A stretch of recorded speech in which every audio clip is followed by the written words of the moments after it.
We're going to look at the Reflex40, loading a test, running it and looking at some of its features. Start the Reflex40 software by executing the Reflex40 offline icon, and here we can see the Reflex40 homepage on the screen. The layout of the Reflex40 uses a series of icons down the left hand side here which control access to individual pages. The main page is the home page, which is the one displayed at the moment. On the home page, the main area is this central region which displays the various parameter results. Here we can see stick and miss. This is where operate and release voltage will appear. And here are some summaries of the devices. We'll look in a little bit more detail at how this works later. Down the left hand side we have a control panel with some summary information here showing the overall cycle count, the rate, duty cycle, a series of buttons for starting a new test, editing the test settings, and loading and saving a test. Underneath we have a progress bar which shows the progress of the overall test and of the intervals into which the test can be logically split. Intervals have no actual device significance other than that they allow us to specify when operate and release voltage tests will be performed during the overall test. So here I have a 100 cycle test programmed in 5 intervals. Down the right hand side we have a configurable form which allows individual customer variables to be programmed. Along the bottom are operate, release, stick and miss counts and percentages, together with a summary of the test results. And finally, down in the bottom right hand corner we have a test status panel. So let's go ahead and load up a test. I'll pick this first test here, and the test is up and ready to go. If I click on Start New and accept, this will clear all existing test results. Yes. The system is now performing an operate and release voltage measurement, and this is programmable but would typically be done before the main stick and miss testing starts. If we look at operate and release voltage, we can see that one set of values have already been added to the list. If we go back to stick and miss, we can now see some counts appearing, and in fact the first interval is now completed, 20 cycles, and a second operate and release voltage test is being performed at the end of this first interval.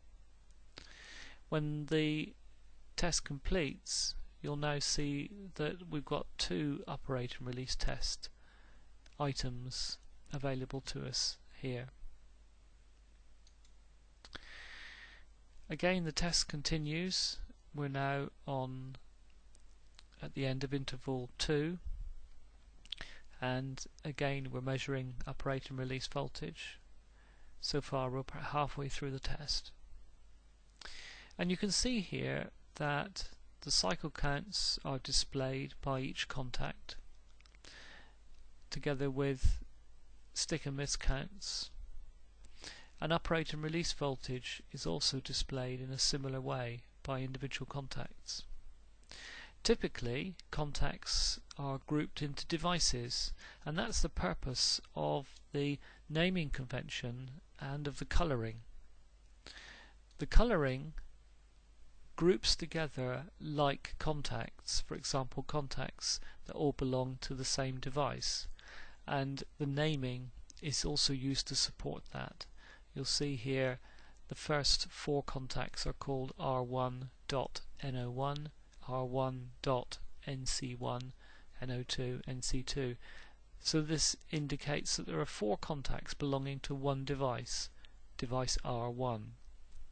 Now you can specify input layouts to suit whatever hardware connection you might wish, and on the summaries page, groups those contacts into individual devices.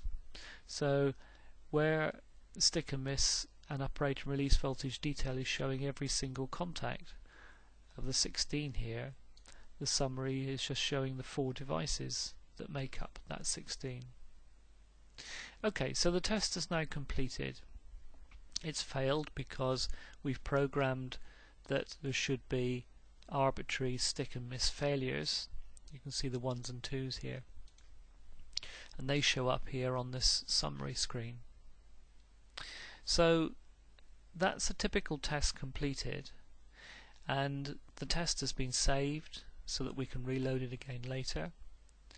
But we can also make a report. If we go to reporting and click on make report, select this template which has got the detail in it that we need, and after a few seconds, and somewhat off my screen, you will see the report appear. Now the report has the same information as we've just seen on the screen, a summary by group R1, R2, R3, R4, then stick and miss results and operate and release results.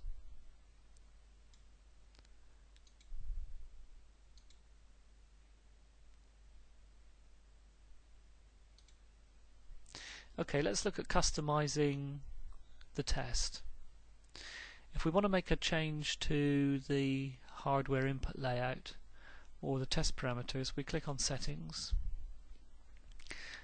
and settings are grouped into these 4 tabs.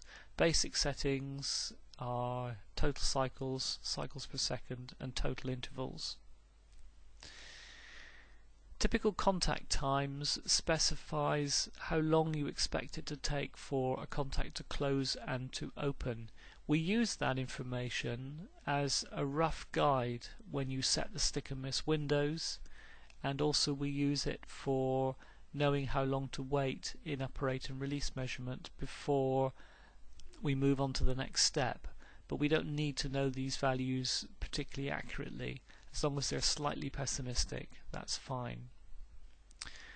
The relay type is programmed here, monostable or non-latching, bistable dual coil, that's latching, or bistable single coil. And it's on this page that we configure the input layout. Here you can simply put in the number of relay devices you want to test and their contact configuration. So we might want to test 2 Form B relays. If we click on generate, that's made the 2 contacts that whole test will require, and if we click on done and close that, you'll see we have 2 contacts specified.